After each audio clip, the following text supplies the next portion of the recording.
Good afternoon. My name is Bogu de Smet, and I'm going to talk about Watergate. When I looked it up on the internet, I found a lot of different meanings of the word.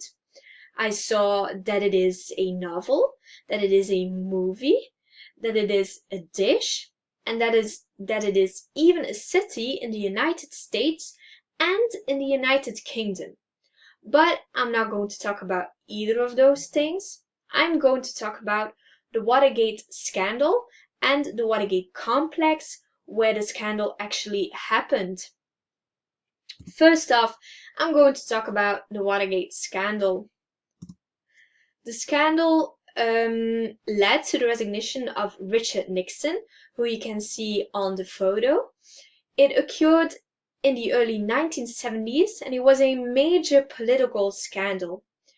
The scandal is named after the Watergate complex in Washington, where it all happened. The building, the complex, was in the 1970s the main building of the Democratic Party, and associates of the Republican Party tried to place bugs in the complex, but that didn't work out. Two journalists discovered a lot of different scandals. Those journalists were Bob Woodward, the person on the first picture, and Carl Bernstein, the person on the second picture. And they received a lot of various tips of the Deep Throat. This is a pseudonym of the secret informant that gave information to the journalists. His real name is Mark Felt. You can see him on the photo. And now he is known as a person who brought down the White House.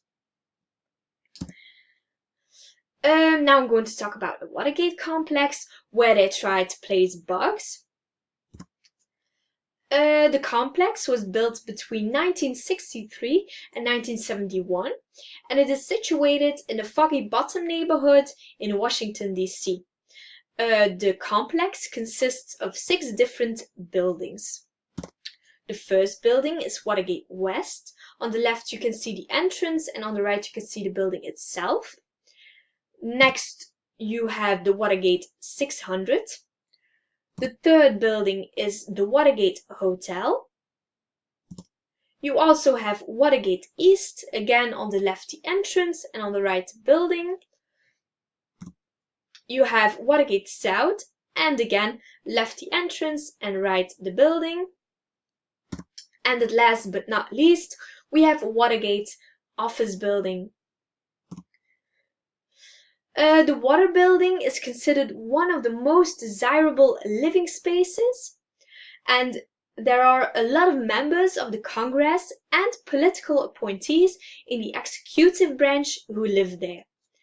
The complex was sold several times since the 1980s, and it was split up in the 1990s, and its different compartments were sold to various owners. So, this was my presentation, and I hope you have learned a lot about Watergate. Now I'm going to show you my references. So these are my references. There are a lot of pictures, photos, and I thank you for listening.